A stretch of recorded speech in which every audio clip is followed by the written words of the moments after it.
एक छोटे से शहर में सबिता नाम की एक बहुत ही मोटी औरत रहती थी। कुछ दिनों पहले ही उसके पति की मौत हुई थी। वो इतनी मोटी थी कि वो साफ सफाई का भी काम ठीक से नहीं कर पाती थी, जिसकी वजह से उसे कोई अपने यहाँ काम पर रखना पसंद नहीं करता था। काम न मिलने की वजह से वो परेशान हो जाती है। हे भगवान, मैं इतनी मोटी क्यों हूँ जिसकी वजह से कोई भी मुझे अपने यहाँ काम पर रखने के लिए भी राजी नहीं है। अब तो मेरे पास बस ये थोड़े से ही पैसे बचे हैं। इन पैसों में तो घर का राशन भी ठीक से नहीं आ पाएगा। नहीं, मुझे कुछ न कुछ तो करना होगा। ऐसे में कब तक हाथ पर हाथ धरकर बैठी रहूंगी। हे भगवान, काश मैं मोटी ना होती। कम से कम मुझे आज ये दिन तो ना देखना पड़ता। ये सब सोचते हुए वो रोती जा रही थी और बार बार अपने आप को कोस रही थी। वो पूरी रात बस यही सोच रही थी कि ऐसा कौन सा काम है जो मोटे होने के बावजूद भी वो कर सकती है। तभी अचानक से उसके दिमाग में एक ख्याल आता है। हाँ, ये सही है, मैं ये काम आसानी से कर सकती हूँ, मुझे इसमें कोई परेशानी भी नहीं होगी। और फिर वो आराम से सो जाती है। और फिर अगली सुबह जैसे ही सुबह होती है, सविता बाजार से बर्गर बनाने का सामान लाती है और बर्गर बनाकर एक ठेले पर रखकर चौराहे पर जाकर बेचने लगती है। जल्दी आओ, बर्गर खाओ, सेहत बनाओ, ताजा ताजा बर्गर। तभी सविता के ठेले पर कुछ लोग बर्गर खाने आते हैं और जैसे ही वो लोग उसका बर्गर खाते हैं, ये बर्गर कुछ ज्यादा ही मोटा नहीं है? भला बर्गर भी कोई ऐसा होता है क्या? खुद तो है ही मोटी, बर्गर भी अपने जैसा मोटा बेस्वाद बना रखा है। मोटी कहीं की, बर्गर खिलाकर सारा मुंह खराब कर दिया। भला बर्गर भी कोई इतना मोटा बनाता है और वो भी बेस्वाद? जब बर्गर बना नहीं सकते हो तो बेचते काहे हो? अरे आप मोटे हो तो क्या हुआ, कम से कम बर्गर तो ठीक बनाते। जब आपसे काम नहीं होता तो करते क्यों हो? सही में जैसी ये मोटी है, इसका बर्गर भी इसके जैसा मोटा और बेस्वाद है। सविता उन सभी की बातों से दुखी हो जाती है। किसी को भी मेरे बनाए हुए बर्गर अच्छे नहीं लगे। हे भगवान, अब मेरा क्या होगा? मैं खाना कहाँ से बनाऊंगी? अब तो मेरे पास खाने तक के पैसे नहीं बचे। जो पैसे थे वो सब बर्गर का सामान लाने में खर्च हो गए। ये सब सोच सोच कर सविता बड़ी ही दुखी होती है और वो दुखी मन से अपना ठेला लेकर घर के लिए निकल जाती है। तभी रास्ते में अचानक से उसका बैलेंस बिगड़ जाता है और धड़ाम से जमीन पर गिर जाती है और गिरते ही वहां पर उसकी मौत हो जाती है और वो एक भयानक चुड़ैल बन जाती है। नहीं, मैं मर नहीं सकती, मैं चुड़ैल नहीं बन सकती। आज उन सभी आदमियों की वजह से मेरी जान चली गई।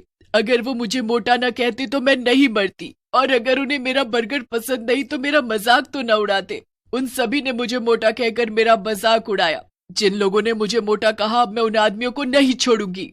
चुड़ैल पूरी रात अपनी लाश को देखते हुए रो रही थी और उन सभी से बदला लेने का सोच रही थी। और फिर जैसे ही सुबह होती है, चुड़ैल अपना भेष बदलती है, लेकिन रहती है मोटी ही, और चौराहे पर जाकर बर्गर बेचने लगती है। बर्गर बर्गर बर्गर, जल्दी आओ, नहीं तो सारे बर्गर खत्म हो जाएंगे। जो पहले आएगा उसे एक बर्गर के साथ एक बर्गर फ्री मिलेगा। उस चुड़ैल की आवाज को सुनकर उसके ठेले पर भीड़ जमा हो जाती है। मैं पहले आया, पहले मुझे बर्गर दो। नहीं, पहले मैं आया था, मुझे बर्गर फ्री में मिलना चाहिए। ठीक है, मैं उसी को एक बर्गर फ्री दूंगी जो पहले आया था। फिर वो चुड़ैल उसकी आंखें बचाकर बर्गर पर जादू कर कर उसे खाने के लिए देती है। ये लो भैया, आपका बर्गर, और ये फ्री वाला बर्गर भी।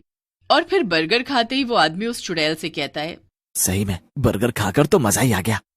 चुड़ैल मन ही मन खुश होती है। हाँ, खाओ, खूब खाओ। मुझे मोटा कहा था ना, अब देखना तुम लोगों का क्या होता है। अगर आपको मेरे बर्गर इतने पसंद आए तो मैं हर रोज आपको ऐसे ही बढ़िया बर्गर बनाकर खिलाया करूंगी। उस चुड़ैल के बनाए हुए बर्गर सभी लोगों को पसंद आ रहे थे। चुड़ैल अपने बनाए हुए बर्गर पर जादू करके उन्हें खिला रही थी। जो कोई भी उसका बर्गर खाता तो बस खाता ही रह जाता। ये औरत इतनी मोटी होने के बावजूद भी इतनी जल्दी और इतना बढ़िया बर्गर कैसे बना लेती है? चुड़ैल सभी लोगों को बर्गर पर जादू करके खिला रही थी, जिससे उसके बनाए हुए बर्गर सभी को खूब स्वादिष्ट लग रहे थे और सभी लोग उसके बर्गर स्वाद लेकर खा रहे थे और किसी को उस पर शक भी नहीं हो रहा था, जिससे उस चुड़ैल के सभी बर्गर खत्म हो जाते हैं और वो मन ही मन बड़ी खुश भी हो रही थी। वाह, चलो अच्छा है, सभी को मेरे बनाए हुए बर्गर पसंद आ रहे हैं और किसी को मुझ पर शक भी नहीं हुआ। लेकिन जब ये लोग अपने घर पहुंचेंगे तब उन्हें पता चलेगा कि उनके साथ क्या हो गया। और बोलो मुझे मोटी। ये कहकर वो चुड़ैल बड़ी जोर से हंसने लगती है और फिर जैसे ही रात होती है वो फिर से चुड़ैल बन जाती है। और उधर जब सभी लोग सो रहे थे जिन्होंने उस चुड़ैल के बर्गर खाए थे, वो सभी उसी की तरह मोटे हो जाते हैं और इधर चुड़ैल मन ही मन खुश हो रही थी। अब आएगा मजा, मुझे मोटा कहा था ना, जब खुद मोटे होंगे तब पता चलेगा कि कैसा लगता है जब कोई उन्हें मोटा कहता है। और फिर जैसे ही सुबह होती है उन सभी की पत्नियां जब उन्हें उठाने के लिए आती हैं तो अपने पतियों को मोटा देखकर उनकी चीख निकल जाती है और चीख की आवाज सुनकर वो सभी जाग जाते हैं और वो सभी अपनी पत्नियों से कहते हैं, अरे क्या हुआ, इतनी जोर जोर से सुबह सुबह क्यों चिल्ला रही हो? अच्छा, मैं चिल्ला रही हूँ? जब तुम भी अपने आप को देखोगे तो आप भी ऐसे ही चिल्लाओगे। फिर उस औरत का पति जैसे ही अपने आप को देखता है तो उसकी भी चीख निकल जाती है। मैं रात को तो अच्छे से सोया था, फिर अचानक से रात ही रात में मोटा कैसे हो गया? उधर बाकी के लोग भी जब अपने आप को देखते हैं तो वो भी अपने आप को मोटा पाकर घबरा जाते हैं। किसी को भी कुछ समझ नहीं आ रहा था आखिर उनके साथ ये सब कैसे हुआ, वो मोटे कैसे हो गए। और फिर अगली सुबह वो चुड़ैल फिर से औरत का रूप ले लेती है और भयानक हंसी हंसने लगती है। अब चला जाए बर्गर बेचने। बर्गर बेचूंगी तभी तो सभी लोग मेरा बर्गर खाएंगे और मोटे हो जाएंगे मेरी तरह।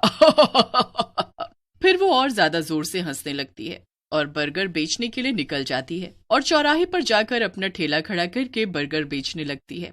जल्दी आओ, बर्गर खाओ, सेहत बनाओ, जो पहले आएगा उसे एक बर्गर के साथ एक फ्री मिलेगा। उस चुड़ैल के ठेले पर देखते ही देखते कुछ ही देर में भीड़ जमा हो जाती है और सभी लोग उस चुड़ैल से बर्गर खाने के लिए मांगते हैं। मैं पहले आया हूँ, मुझे बर्गर फ्री मिलेगा। नहीं नहीं, मैं पहले आया हूँ, पहले मुझे बर्गर फ्री मिलेगा। चुड़ैल उन सभी आदमियों की बातें सुनकर मन ही मन खुश हो रही थी। अब इन्हें क्या पता कि मेरे बर्गर खाते ही रात में इनके साथ क्या होगा। खूब खाओ मेरा बर्गर, तभी तो मोटे और मोटे होते जाओगे। तभी सभी आदमी चुड़ैल से बर्गर खाने के लिए मांग रहे थे और चुड़ैल सभी को बर्गर पर जादू करके उन्हें खिला रही थी और सभी लोग उसका बनाया हुआ बर्गर स्वाद ले लेकर खा रहे थे। और फिर जैसे ही रात होती है वो सभी आदमी मोटे हो जाते हैं जिन्होंने उस चुड़ैल के बर्गर खाए थे। उधर चुड़ैल उन्हें मोटा होता देख बड़ी खुश हो रही थी। सब के सब मोटे होंगे मेरी तरह, मुझे मोटा कहा था ना, अब पता चलेगा सबको कि मोटा होना क्या होता है।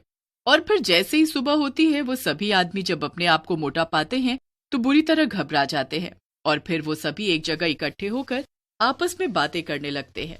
पता नहीं भैया, मैं रात तो अच्छे से सोया था, पता नहीं सुबह तक मोटा कैसे हो गया। सही में मैं भी जब रात को सोया था तो बिल्कुल ठीक था और जब सुबह उठा तो पता नहीं मोटा कैसे हो गया। मेरी घरवाली तो मेरे साथ जाने से भी मना करती है क्योंकि मैं मोटा जो हो गया हूँ, उसे मेरे साथ जाने में भी शर्म आती है। ये बात तो तुमने सही कही भैया, मेरी घरवाली तो मुझसे बात तक नहीं करती, कहती है पहले पतले हो जाओ तभी मैं तुमसे बात करूंगी। अरे तुम सबका तो फिर भी ठीक है, मेरी वाली ने तो मुझे खाना पीना तक देना बंद कर दिया है और खाने में वो मुझे घास फूस खिला रही है, कहती है ऐसे खाकर तुम पतले हो जाओगे। कुछ ना कुछ तो जरूर गड़बड़ है, हमें पता तो लगाना पड़ेगा। चलो हम अभी के अभी पुजारी जी के पास चलते हैं, वही हमें कुछ बता सकते हैं। फिर वो सभी आदमी मिलकर पुजारी जी के पास जाते हैं और उन्हें सारी बात बताते हैं। अच्छा तो ये बात है, तुम लोग जिस औरत से बर्गर खरीद कर खाते हो वो कोई औरत नहीं, एक चुड़ैल है। चुड़ैल?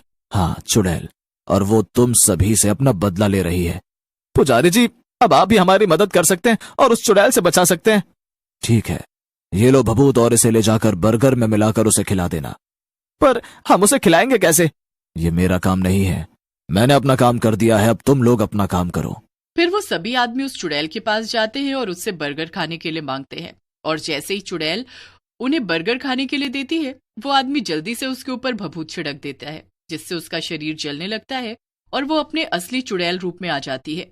धोखा, तुमने मेरे साथ धोखा किया, मैं अब तुम लोगों को नहीं छोड़ूंगी। और फिर जैसे ही चुड़ैल उन सभी आदमियों की तरफ उन्हें मारने के लिए बढ़ती है तो उसका पूरा शरीर जलकर राख हो जाता है और उसके मरते ही वो सभी आदमी पहले जैसे हो जाते हैं। उन सभी को चुड़ैल से मुक्ति मिल जाती है और फिर वो सभी हंसी खुशी अपने